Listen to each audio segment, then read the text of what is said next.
Here we go on a Friday Stadium Pulse. Look, I had this whole intro planned, and then about 10 seconds ago, I got a sip of this here cola from Chick-fil-A, and I got to be honest with you, it's all I could think about. It's that good. What a way to start my Friday. Hope yours is off to a great start as well. We got college football to talk about for the next hour. Going ahead and get you to swallow whatever you're drinking, coffee, whatever you got to wake you up, get your weekend going. Holy cow, what a feeling it is outside. It's starting to feel like fall, starting to feel like football. Georgia, Florida, just 2 weeks away, 14 days, or 15 days away, I should say. It's about time to start to see the RVs rolling in. But before we do, we've got a huge matchup in Athens, College Game Day. Georgia hosting Ole Miss. Before we get there, though, we've got a lot of big-time matchups this week and a lot of coaching.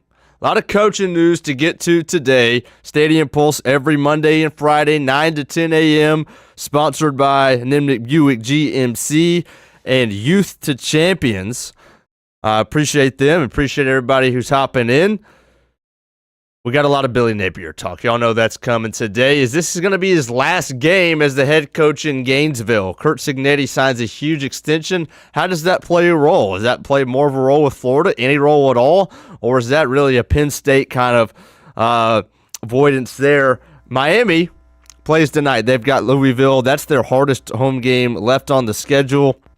Like I said, Ole Miss at Georgia. And here's our slate. I mean, we've got another great lineup of games this week for all the teams that we cover on Stadium Pulse: Miami, UCF, Georgia, Florida, and FSU. UCF has a must-win game tomorrow at 1 o'clock. We've got an NFL-type kick there. Georgia and Ole Miss, obviously, 3:30. Florida at 4:15 in the Swamp. And then we got a midnight matchup on the West Coast as the Noles head over to California to play the Stanford Cardinal. Name one football player. If you can, you win the day. You're going to have a great Friday. If you can't, don't worry. You should also have a great Friday because no one should be able to name a Stanford football player unless you have looked highly or very deeply into that football game, which we'll see if I have or not. You'll be the judge by the end of this show. We'll see. All right. Let's start with Miami. Miami's got a cakewalk for the rest of the season. I've said for the last couple of weeks on this program that you might as well mail it in. We'll see you in mid-December. Miami, we'll see you in the ACC championship game because you've passed all the tests that were on the slate. You've won all your big games, LSU, Notre Dame, FSU, which is turning out to be just another win for them. One of their potentially easiest road games of the season, and they handle business in all of them, and now they're pretty much headed home, and now they got Louisville, right? Louisville is, like I said, they're probably their toughest home game left on the slate. Because, I mean, we're hosting Syracuse without their quarterback in a couple of weeks. We got games like that. This is it. Both teams are coming off a bye in this one. On the rest of the schedule for Miami, their toughest road game is probably Pitt, which we'll see. Obviously, Florida State fans know all too well that they just came into town and beat you a couple of weeks ago. But are they a legit football team? We'll see. But that is Miami's toughest road game left. And so we got Louisville and Pitt. Those are our only chances, I think, on this schedule for Miami to catch an L in 2025. I don't think it's going to happen. Louisville is 4-1. Not a bad football team. They're coming off their one loss was an overtime loss that went down to the wire with Virginia, right, who none of us would say is a bad football team per se either. But in this one, I think, look, it's at home. Beck's got to handle business. I think he's the best quarterback in college football right now. It's got to be that simple where you're at home against an inferior opponent. You're 14.5-point favorites. You got to handle business. On the defensive side of the football, Louisville struggles giving up sacks. All right, Ruben Bain, here you go. Go get 3 of them tonight and really stamp your name as a top 5 pick in the next year's draft. So give me Miami to cover there. Don't want to spend a whole lot of time on that because that's not the biggest ACC game of the weekend. The biggest ACC game of the weekend is actually Georgia Tech at Duke. Those 2 teams are both undefeated in conference play so far, even though Duke does have 2 L's in their schedule. This is a game that has playoff competitions. Or playoff implications, excuse me. Duke is a 2.5-point favorite at home, hosting an undefeated Georgia Tech team who, as of right now, would be in the ACC championship game. Right? We've said before, as soon as Florida State lost to Virginia, that until otherwise, it's going to be Georgia Tech and Miami in the conference championship game, and both those teams will probably make the playoff. Well, Georgia Tech needs to win this game to solidify that. They are a 2.5-point dog. So there's your game right there. If you're an FSU fan who's, doesn't necessarily want to wait till 10:30 to watch some college football when you want to watch something that could potentially have implications in the ACC, you got it tomorrow when Georgia Tech plays Duke. All right. Let's get to Ole Miss at Georgia. Guys, we're going to spend a lot of time today on Billy Napier.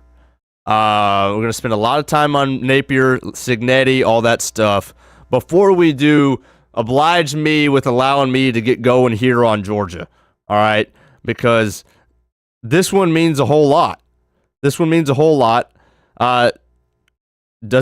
just because of this year? Yeah, absolutely. But at the same time, last year, we all know what happened. Right? I said on this show many times after that game that was probably the most mad I had been watching a Georgia football game in a long time, like years, because I had not seen us look helpless. We got dominated by Ole Miss last year. Dominated. And then they stormed the field on us, which really got me. But put last year aside. This year it's the SEC championship game is kind of on the line in this one. Ole Miss, they've got a lot of winnable games after this. They're coming in hot. Georgia, you got to have this one. You got to have this. You cannot go 0-2 at home against your biggest 2 opponents and expect to do anything in college football this year or in the playoff or anything like that. You've got to take advantage and win this football game. And it's college game day. Like, put it on for this is it. This is college game day. And so if you haven't watched a whole lot of Ole Miss football, here it is. Austin Simmons was their quarterback. He was the guy in waiting after Jackson Dart. He goes down against Kentucky in their first road matchup of the season. They only won that game by 7 points, 30-23. So you're thinking, all right, well, Austin Simmons to that point had been pretty impressive for a guy who was brand new, just as far as playing college football, and Lane Kiffin had done a great job with him, as he does with all of his quarterbacks. It's looking good, but then he goes down. What's next? Who's next on the depth chart? It's this guy from Ferris State. If you don't know where Ferris State is, I don't either. Are there a lot of Ferris wheels there? Is that what we're doing? I don't know. But this guy, Trinidad Chambliss, comes up from there. It's a D2 school, pinpoint on a map, no shot. And he comes in, and all he's done since is complete 65% of his passes. He's got over 1,300 yards passing. Let's see, what's the touchdown? He's got 7 touchdowns, 1 pick. He's also got over 250 on the ground. He's looked great. He led them to wins over LSU. Obviously, they're still undefeated. Heck of a job. Heck of a job from Lane. Heck of a job by everybody at Ole Miss, first of all, with the talent acquisition, the scouting, whatever it took to get Trinidad Chambliss to go from a D2 Ferris State to winning games in the SEC in less than a calendar year. Heck of a job. Look, I don't know what all it takes to find a guy like Trinidad Chambliss, but this is the separator between good teams and bad teams right now in college football. Everybody's trying to find a quarterback in the portal. From FSU, UCF, right? You name it. Miami, every team other than Georgia is looking to find I mean, in Ohio State, Notre Dame's playing a guy they recruited out of high school. There are still some teams. But as you guys know, everybody's looking to get a guy out of the portal who's experienced, who can come in and play. And a lot of guys have failed, and it's about costing them their jobs. Right? Mike Norvell is about costing him his job. DJU almost cost him his job last year. KJ Jefferson cost Gus Malzahn his job last year at UCF. Everybody's trying to identify talent and bring them in. A lot of people has failed, and Lane Kiffin and Ole Miss staff said, yeah, we're going to forget everybody that everybody else is going after. We're going to go to the D2 level. We're going to bring in this guy, Trinidad Chambliss, that nobody's ever heard of, and he's going to ball for us. And that's exactly what's happened. It's exactly what's happened. So, first of all, credit to Ole Miss for that. They've only played one road game so far this year, as I mentioned. That was at Kentucky. They won 30-23. Chambliss did not play in that game. So right away, what do we have tomorrow between the hedges at 3:30? We have Trinidad Chambliss' first road game in the SEC. Right, that's big advantage for Georgia right there. He's a guy who can spin it. Right, he can run it. Like I said, he's got over 250 yards on the ground so far this year. He's not like scary on the ground, but he's like, a little probably just gunner, but better on the ground, or at least more willing to. Like, he's gonna run it more than Gunner does, most likely. He's not gonna he's not flashy on the ground by any means, but if he's ran for 250 yards already in 4 football games, that's certainly something you've got to respect. 2 out of those 4 football games, he was their leading rusher, I do believe. So other than that, Kawan Lacey is their back. He's good, but he's not special, in my opinion. So it's going to be Kawan Lacey. They're going to run the quarterback, and then it's going to be end rounds. Kawan Lacey is their only back. He's their only guy.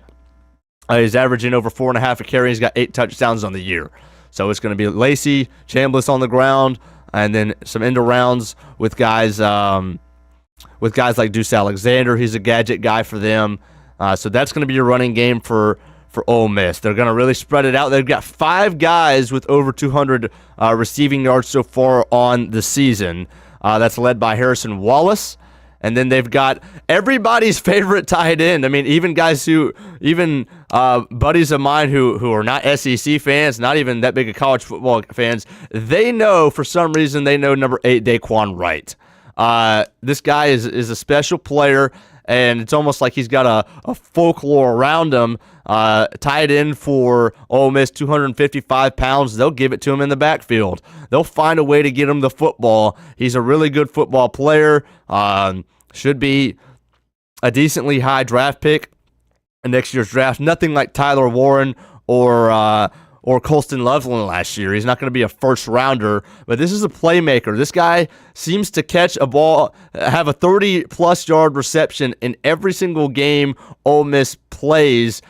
He beat Florida a time or two last year. They kept finding ways to get him the football. I was at that game in Gainesville last year, and he was making a lot of impact plays. He hurt Georgia multiple times last year as well, and he's been doing it all year this year.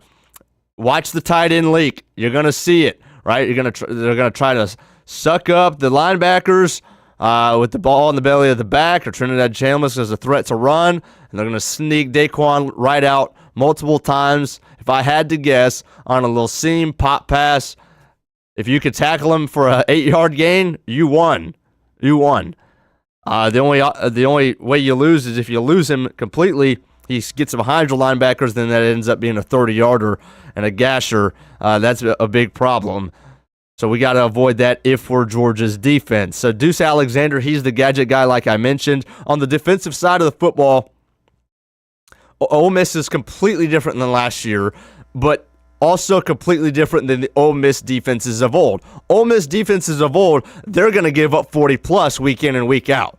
That was always the case. Ole Miss defense is terrible. They're all offense. They're all Lane Kiffin, just spreading it out. 40. If they got to score 40 points to win, or that's it. It's not the case. They could still play defense. However, it's nothing like last year. Obviously, Princely, not going to try to pronounce the last name. He's not there anymore. Walter Nolan, not there anymore. Trey Amos, the corner, not there anymore. J.J. Pegues, not there anymore. All those guys are gone. They had one of the best defensive lines in the country, definitely top 5. 3 of those guys are not there anymore. Okay?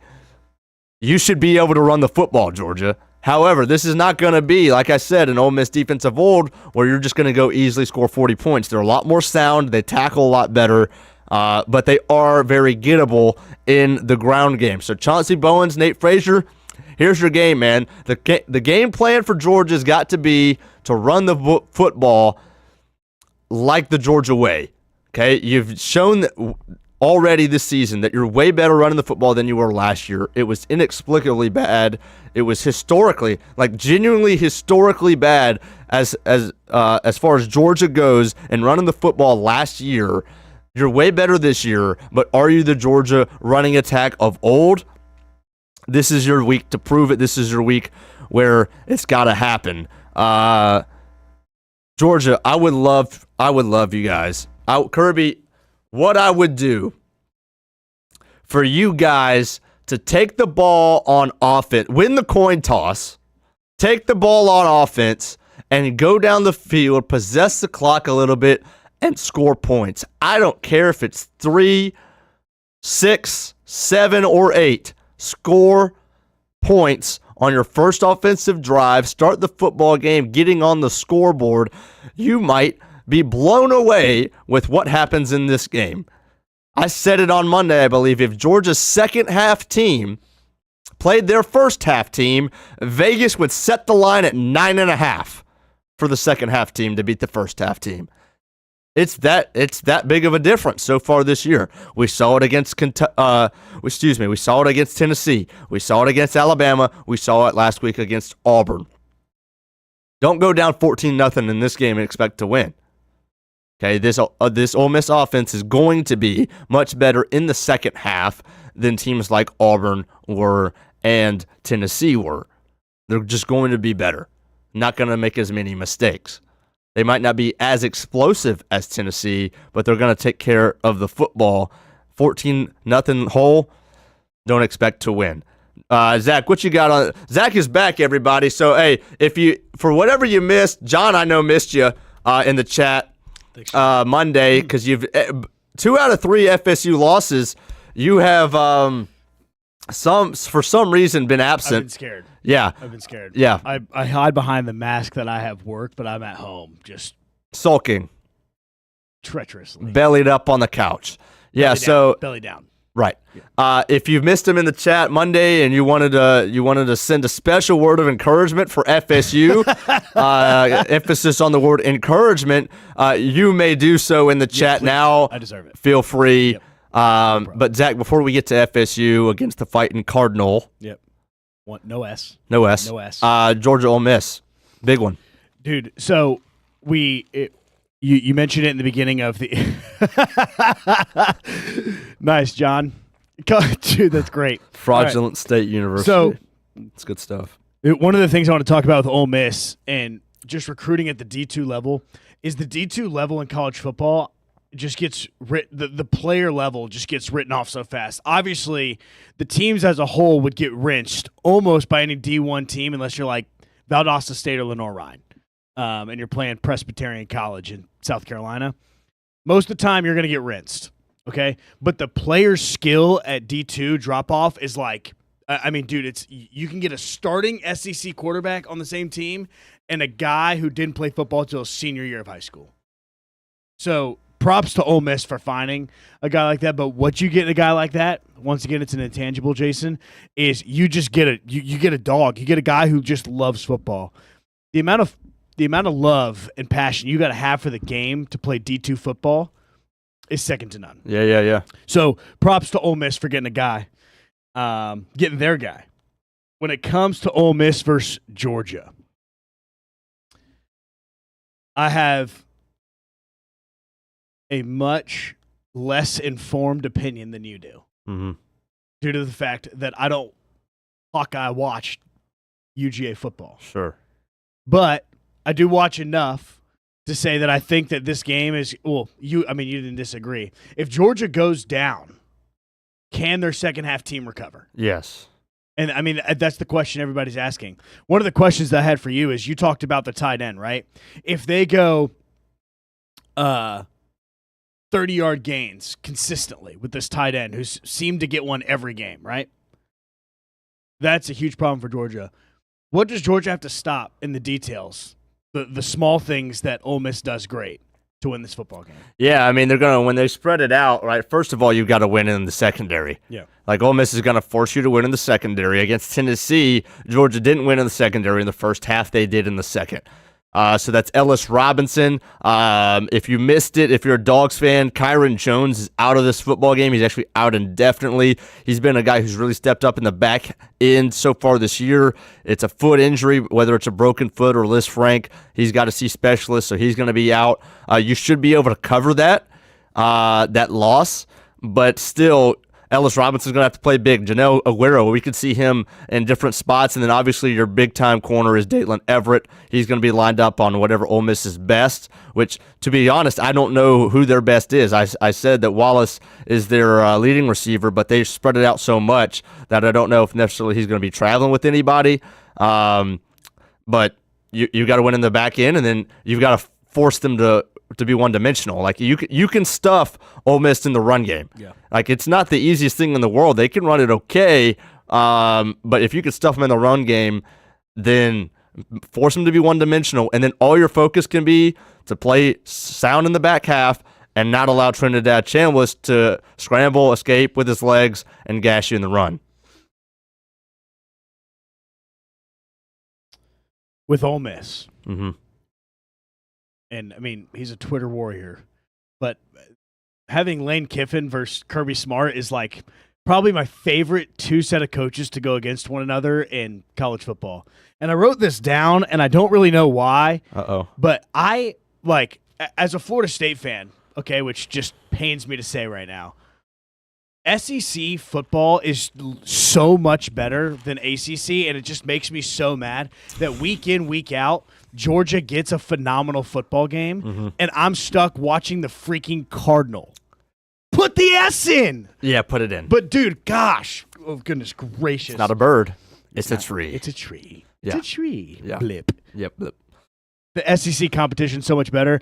I can't wait to watch Ole Miss versus Georgia. I think not I think. It's not my opinion. It's just a fact. It's the best game of the week. It could be an argument for one of the best games of the year.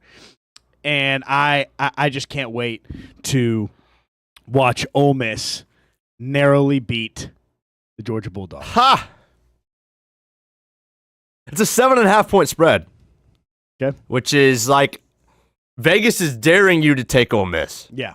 Yeah, they are. And I guess who's going to do it? And you're going to do it. Yeah, I'm going to do it. Yeah. I'm going to do it. Throw me in one real quick because we got to do a prediction time. And this one might come to bite, so we might as well go 1v1 for it. Okay. Let's go prediction. Man, the 7.5 is a challenging one because of the hook, right? Georgia hadn't really beat anybody in the SEC by 7 all year. Obviously, Tennessee and Auburn. Those are both the squeak. You're squeaking that out in overtime. You're squeaking it out in the fourth quarter. So it's the hook is tough. The hook is tough, but when the band starts rolling, we get the bah, bah, bah, bah, bah, bah, bah. Y'all know it. It's the best third down little song. What is that, DS Array? It's such a banger. I don't know what it is, but it hits. And it like I woke up this morning and I heard that. That's what I heard. One of the things that I want to envision one day is if I could go back and play real college football and not cancel my program, I would go to SEC football, primetime, third down, just to feel how daunting it is to hear that sound on third. Like, dude, that's a crowd pant moment. Yeah. I mean. Bro, I just realized you still have Cam Scatterbo as your name. Yeah. You didn't change it. I didn't know if I had to change it. I thought you were going to change it. I personally wasn't going to change it. I mean, are you personally identifying as him now? I mean, I think it's just more of like a by default thing. I mean, look at my face.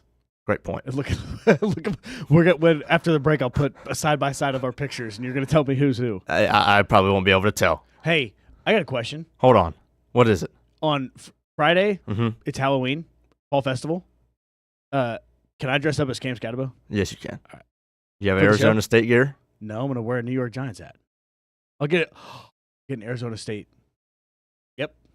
Okay, you're good? You're all set? We're all good. All right, throw me in one real quick. We got a prediction time. 24-21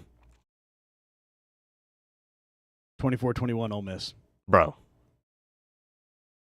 That's what you're doing? That's what I'm doing. I'm taking 24-21 Ole Miss. I'm going to speak right into this camera because this one means a lot to me, especially after what happened last year. Dawgs.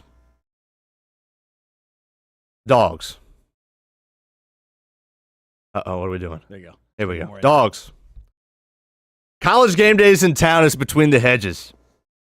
Georgia, they beat you last year, and they stormed the field in your face. They stormed the field in your face as an SEC opponent. Now you're hosting them between the hedges. Kirby, get them right and dominate this football game. Stamp yourself right back at the top of the SEC. Don't ever let Lane Kiffin beat you between the hedges. That can't happen. Gunner is going to be the better quarterback in this football game Saturday night. Better than Trinidad Chambliss. He's not going to turn the football over. He's going to play winning football from start to jump. Georgia, start with the football. Score actual points on the first drive of the game. Don't go down 14-0. And this is going to be an old-fashioned Georgia football win. We're going to run for 225 plus. We're going to get a death march at the end of the game. Give me Georgia 31-23, and we're going to hear this all night long, and we're going to go home happy. It's music to the ears. It's music to the ears. I love it. I gotta be honest with you. That song just gets you fired up. I mean, It's the best third down song. I want to jump straight through this monitor. Come on. Right now. I'm gonna headbutt it. That would be Scatterboo-esque. Exactly. Go ahead, John. Clip that, bub. Clip that. Real quick, I want to talk UCF for just a couple of minutes, then we're going to get a break, and then the rest of the show, holy cow, let's talk Napier. Let's talk Lago expectations this Saturday in the Swamp against Mississippi State. All right, UCF, you're hosting West Virginia. This is a must-win game. Of all games on the schedule, this is your easiest home game. This is the worst Big 12 team that you will play at home. Obviously, you play Oklahoma State later in the schedule on the road. Both teams led by second-time head coaches, obviously, Scott Frost, and then we got Rich Rod up at West Virginia. West Virginia's 2-4. They're not good. They lost to Ohio at the beginning of the year. They've lost 3 in a row against Big 12 teams. They're also 0-3 in the conference. But guess what, UCF? So are you. So you got to win this one. Nico Marchiol is their starting quarterback. Not anything special at all. West Virginia, as a Big 12 team, is only averaging 22 points a game. That includes the first 2 games of the season where they played a no-name team, and then Ohio, they scored 10 points against Ohio. UCF, you're averaging 28. Take care of business at home. Taven Jackson will be your starting quarterback. Cam Fancher is out, so that's great news for me, at least. Taven Jackson, I think, is by far the best quarterback on UCF's roster. I hope he's fully healthy. If he is, you've got to, this has got to be your game, man. Throw for 300, or at least have 300 all-purpose between the air and on the ground. Take care of business, like I said, at home. You're a 7.5-point favorite. Get your first Big 12 win of the year. Get a little juice back into the fan base, especially at home, and let's get things right back on the right direction. Then you'd move to 4-3 on the year. And you're right where you're supposed to be. I don't care if you're 1-3 in the conference. This is year 1 under Frost. You're right back where you're supposed to be. If you lose this one, this is a whole different conversation. So you got Scott Frost. You got to take care of business. All right, we're gonna take a break. When we come back on Stadium Pulse, Billy Napier's future. Is this his last game at Florida? I want to see some yeses, some no's in the chat. Why or why not? And then, hey, who's your next head coach? We're going to keep revisiting until it inevitably happens. We'll get to FSU in their midnight matchup as well. Stadium Pulse every Monday and Friday, 9 to 10 a.m. Appreciate you hanging out with us. We'll be right back.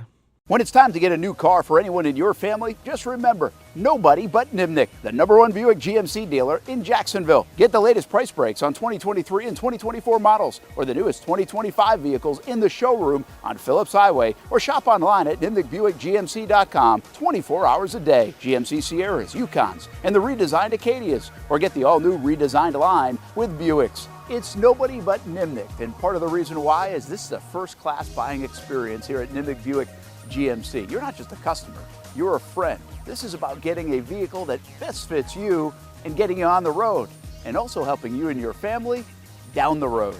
Nimnick has a treating you right guarantee, courtesy, respect, fairness. And most Buicks, GMCs, and Jacksonville's only Car Bravo dealer, nobody but Nimnick. Who has put in the most years and stands behind a better experience? Nobody but Nimnick. GMC. We are professional grade. Putting your needs first. It's the backbone of how First Florida Credit Union does business. In all honesty, you might as well be speaking another language when it comes to finances. Sure, I'm good with my money, but what am I missing in the fine print? That's what led me to First Florida Credit Union. They're the perfect choice for anyone starting their financial journey because they keep finances easy. Plus, they offer financial education and resources I can trust. So I'm always growing more confident. And as a young adult, I am constantly adding more responsibilities to my plate. From a car payment to a mortgage, it all adds up. Luckily, First Florida Credit Union makes sure it adds up in all the right places and not the wrong ones by offering better rates and lower fees than traditional banks, even if you're still trying to grow your credit. Because as a member-owned institution, First Florida genuinely puts people's needs first rather than focusing on profit. So I know as my needs change, they'll be right there to help me reach my goals. Check out firstflorida.org to learn how you can benefit too. It's one of the hot spots in the area. Welcome you to String Sports Brewery out at the beach. Big crowd on hand tonight. The fans are here. And now the newest hot spot at the beach is open. String Sports Brewery in Jax Beach has opened its doors with rave reviews. We're going to be fans forever. Cozy up to the bar. Grab a seat in the sports-themed restaurant, or grab a seat outside and feel that breeze coming off the beach as the weather warms. Just like the original location in Springfield, try the popular beer menu and come for lunch or dinner too, because the food is fantastic. We got a special guest in the house. He's happy. He's feeling good. He's Trayvon Walker. It's where we hosted Jags Report Live in the football season, and the String Sports Brewery staff can't wait to host you. Hey, welcome back here to String Sports Brewery. And if you haven't checked out the new location in Jax Beach, you got to do it. String Sports Brewery, now with 2 locations in Springfield and now open in Jax Beach on Penman Road. Hi, I'm Greg Mackey from Cycles of Jacksonville. Whether you're looking for a side-by-side, ATV, motorcycle, or scooter, Honda has what you need. The Honda Talon. Ultimate performance meets family-friendly fun. Prices starting at $363 a month. Or the sporty Honda CBR 650 starting at an affordable $204 a month. Stop by and choose your adventure from a full line of Honda products. Only at Cycles of Jacksonville on Atlantic Boulevard. Family owned and operated since 1983. Hello, I'm Kenny Lay of Kenny Lay & Associates. Since 2003, our firm has fought exclusively for the rights of men in family law. Divorce, modification of child support, alimony, custody, and more, all for men. A father is vitally important to a child's life, and being a man is not a reason to pay more in child support or alimony. I'm a single father. I get it. If you have a divorce or other family law issue, contact Kenny Lay & Associates at divorcemenonly.com. CGC Water Treatment and Plumbing is taking their 75-plus years of expertise and expanding to CGC Home Services. Water treatment and plumbing is still a big part of what they do, and now they can do even more for you. Home services like kitchen and bathroom remodeling, showers, sinks, faucets, toilet repair, backflow testing, and the list keeps going. Find all they can do at cgchomeservices.com or give them a call, 904-298-7052. It's a new look and a new name with the same expertise. They've been serving homes like yours since 1946. CGC Home Services, right here in Jacksonville off St. John's Bluff Road, 904-298-7052. And visit cgchomeservices.com. Florida license number CFC 1432579. Welcome back. Stadium Pulse on the Action Sports Jacks 24/7 network, sponsored by Nimnik Buick GMC, 2 locations, Cassett Avenue and Phillips Highway. Check them out if you're in the market for a new car or truck. And Youth to Champions, based in the South Side area. Great organization promoting the reorganization and what word am I looking for? Redevelopment of baseball parks that need it in the Jacksonville area, making sure kids have a safe and fun place to play and an environment to grow their baseball dreams. So appreciate them and appreciate everybody hopping in the chat with us this morning, getting your weekend started right. Let's get to Florida. Will this be Billy Napier's last game as Florida's head football coach? Obviously, there's a ton of reports out there that, the AD Strickland's starting to meet and they're starting to get things together. Is this going to be it? Should you fire him even if you win the game? I think a lot of people would say yes. They've been waiting for it for so long. They don't care if they beat Mississippi State. You're supposed to beat Mississippi State. You want them out of there. You want them out of Dodge as soon as possible. I don't care. That's what most people are saying. I believe that's what I'm seeing. I would say just one more game hesitant on that. One more game. Because here's where I'm at. Okay? Come with me if you're a Florida fan on this. Yes or no? Florida and the Gators locker room has rallied behind Billy Napier at every chance. They have played their tails off for Billy Napier week in and week out. Going back to last year, we don't have to go through it week by week. This is the case. They play for that guy because they love him. The Gators players love Billy Napier. I firmly believe that. Maybe some of the offensive players are a little bit annoyed when the offense doesn't click, but the team as a whole, I don't think there's any argument, fights for Billy, likes Billy. They're willing to go to war for Billy. He's proven to be that kind of a coach all the time. He rallies the troops and gets them going. Your best shot, Florida, to beat Georgia, which is really the only thing that can give you any kind of joy for the rest of the season, your best shot is with Billy Napier at the helm. I think that's a fact. I don't think there's any shot you beat him with anybody else. You need a team that's fired up, that's ready to go in Jacksonville in a couple of weeks and take it to the Dawgs. Obviously, I hope the Dawgs beat you by 50 points. But at the end of the day, if you're Florida, you have 2 games really that matter on the rest of your in the rest of your schedule. The season's over. It was over the minute that you lost to USF. All that's left is, can we beat Georgia? Can we beat FSU? You can't really worry about FSU. That's too far away. It's too far away. You can't be concerned with that right now. Billy Napier will not be the head football coach in the last week of the season when you're playing the Seminoles. But what he can be the head football coach for is the Georgia game in Jacksonville in 2 weeks. You got to win that game if you're Florida to have any hope, any solace, any joy. Rivalries mean a lot, right? If you beat Mississippi State, nobody cares. If you beat Georgia, that covers a lot of wrongs. Not to say it would save Billy Napier's job. That's not what I'm saying. Not to say that would give you a little peace about the season as a whole. It's not what I'm saying. But that game means a lot. That game means a lot. And if you're the AD of Florida, just from his perspective, you want to win that football game. Your best shot to beat the Dawgs is with Billy Napier at the helm. If I am Strickland, I'm giving him the Georgia game. And the second at 7 o'clock on Saturday night, on November, 1st or 2nd, if Georgia wins and Florida loses, then he's gone. We don't even have to let him on the bus back to Gainesville. But you give him Mississippi State, win or lose. I mean, if you lose, yeah, go ahead, I guess. I'm saying in the scenario that they win and they win by 10 points or whatever, okay? They win the football game, no matter what the score is.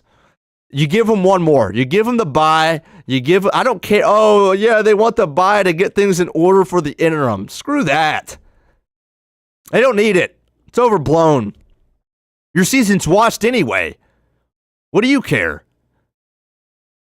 That extra week's going to be crucial for the interim to really get a hold on things in the bye week and set the program how he wants to for the final 6 weeks of the year. You don't care about the final 6 weeks of the year. You only care about one thing really right now is can we find a way with a miracle and go beat Georgia?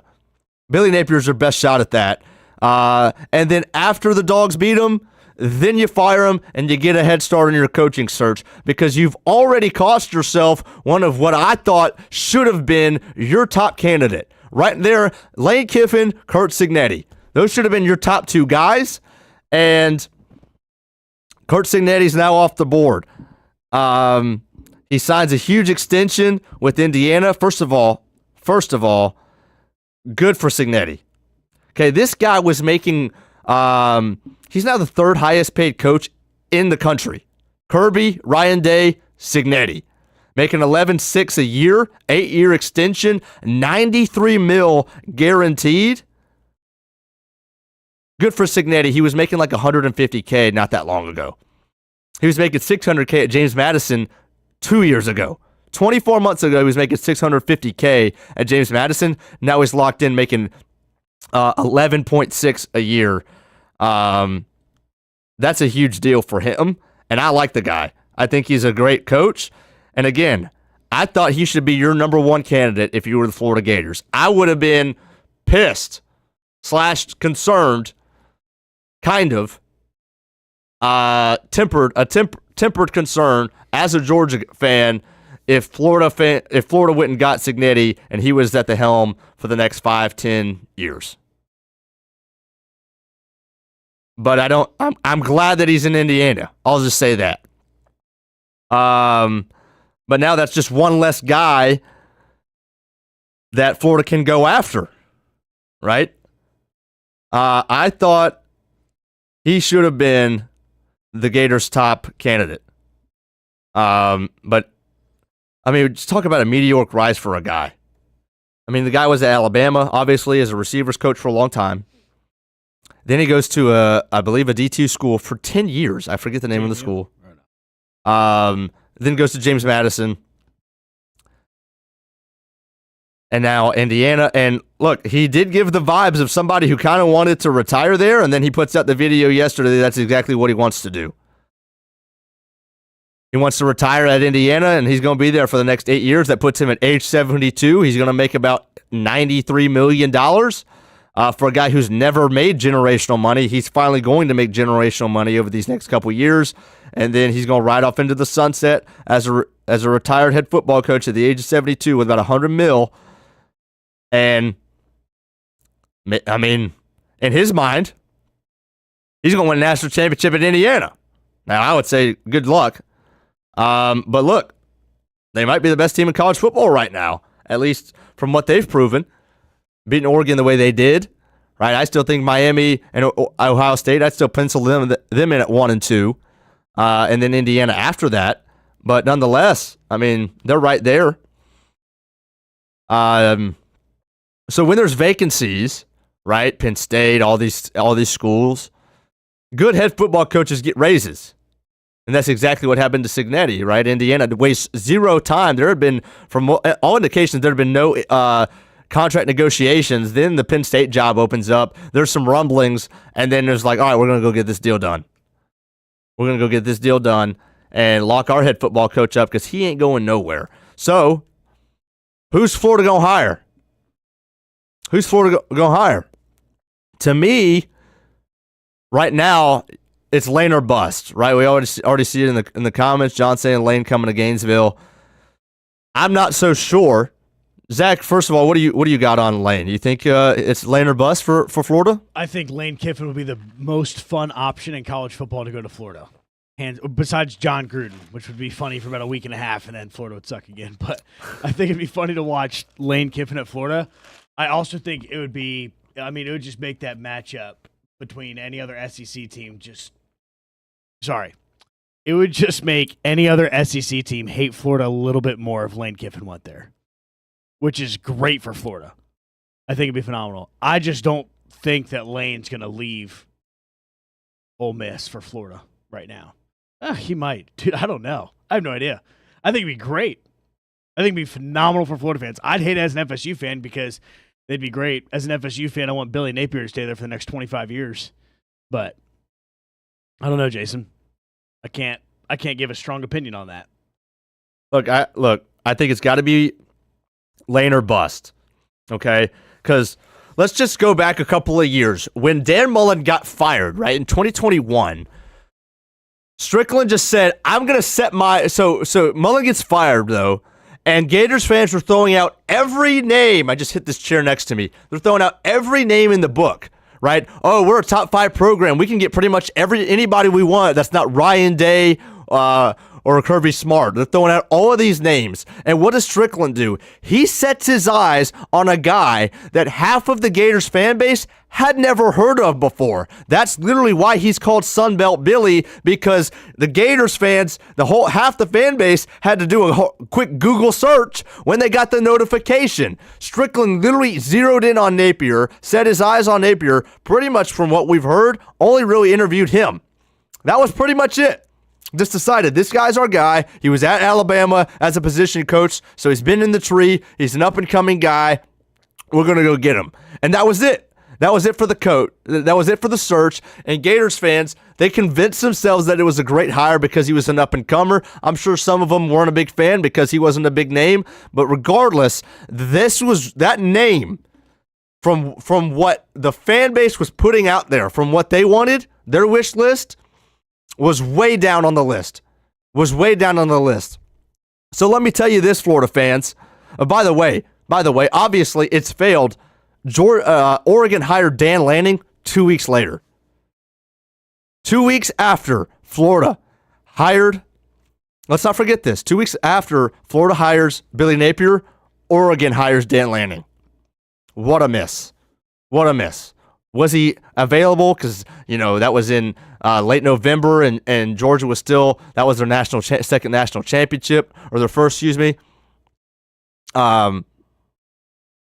Was he still available? I don't know, right? Because he's still in the thick of things if they needed to wait to potentially work out to the Dan Lanning. But again, by all indications, Strickland zeroed in on Napier. It was him or nobody, and they got him. So look, this is why, again, for me, this is Lane Kiffin or bust for Florida fans, because if you don't get Lane, be prepared to have to do another Google search on your next head football coach. It's not going to be anybody on your Christmas wish list. Not even Santa can save you. You're going to go 7, 8, 10 people deep on your candidates list before you get the guy that Strickland actually hires if it's not Lane Kiffin.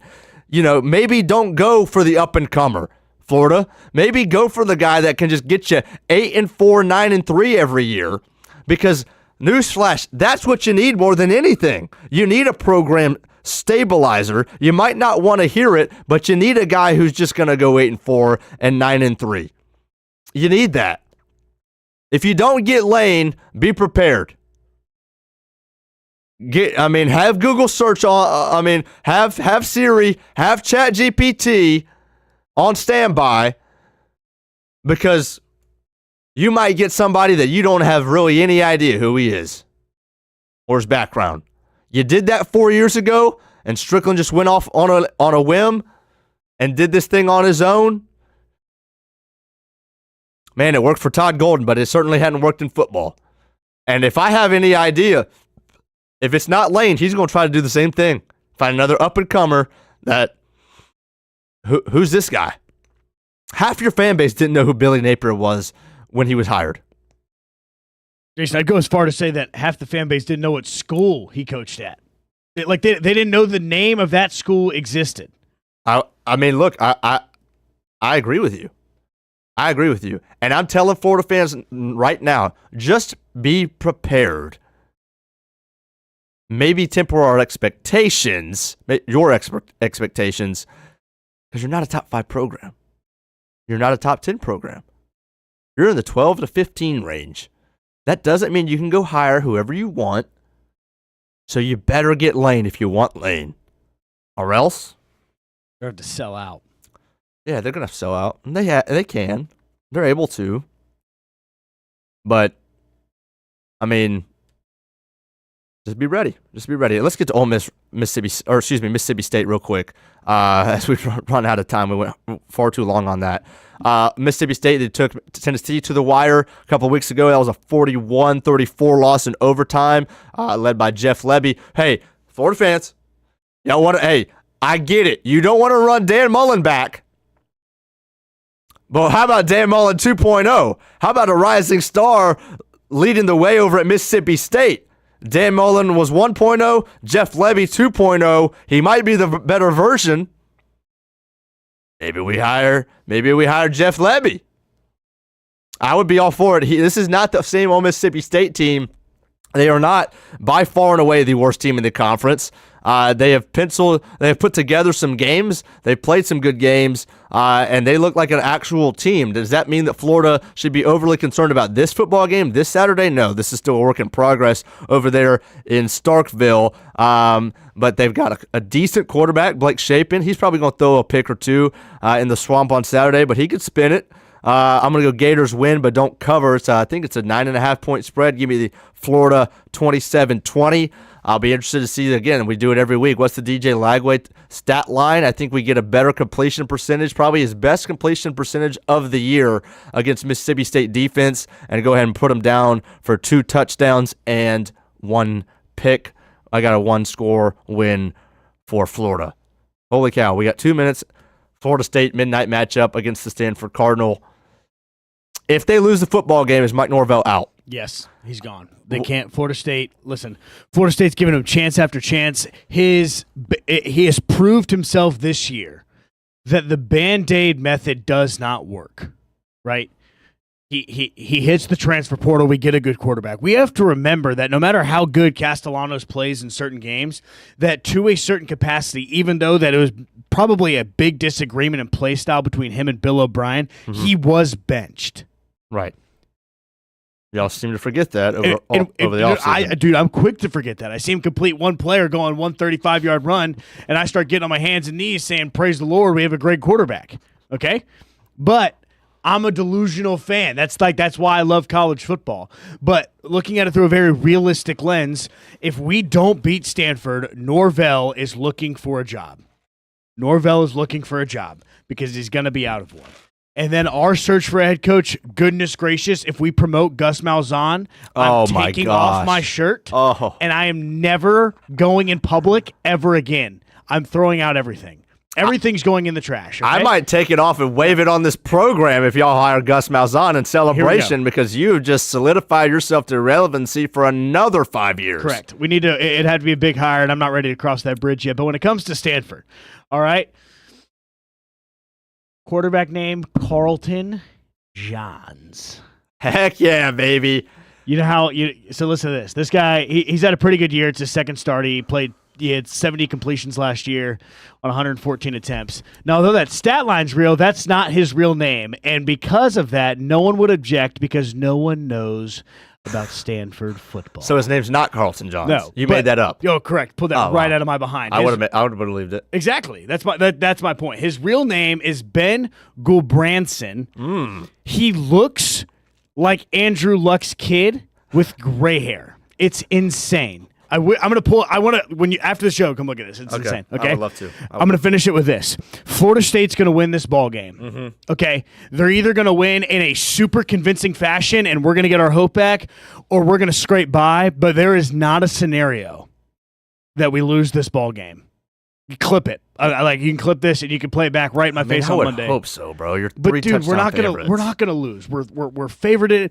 They barely beat San Jose State, who they lost to at the end of last year. They've struggled against every team they've played. I just don't see a scenario that Stanford wins. And I mean, it's a game where Florida State's like, all right, this is like it should be a pissed off get back game. Yeah, but it doesn't mean our program's back. But we win this game. All right, we're way out of time. Hey, don't follow. I don't give gambling advice at all, so don't listen to this. But I love Vandy at home at LSU this tomorrow, and I love Auburn at home over Missouri as well. That's it for Stadium Pulse. Appreciate everybody hopping hanging out with us today. Brent and Austin show coming up Friday. Lineup 10 to 1 every weekday. Brent is in London. He's got updates from practice and Liam Cohen's press conference early this morning in London town. Jaguars Rams keys to victory.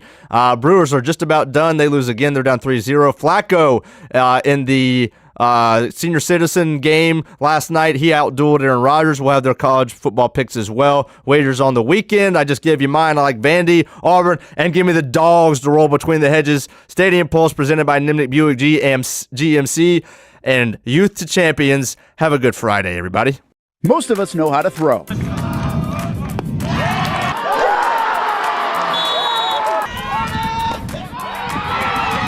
But you need to know what to throw. I'm not talking about footballs, baseballs, softballs. We're talking about those items you need to recycle. Republic Services explains it easy. Recycling simplified. 1. Know what to throw. When in doubt, throw it out. 2. Empty, clean, and dry those materials. It takes an extra minute, but it makes a big difference. And 3. Don't bag it. This makes the recycling process faster and more efficient. This is a look at the Republic Services North Florida Recycling Center. You can make this process even more efficient. By utilizing those 3 steps, Republic Services can help you become a better recycler in your home. Learn more at recyclingsimplified.com. Burgers or breakfast, you can get it all at Whataburger. Try something new on the menu or an all-time favorite like the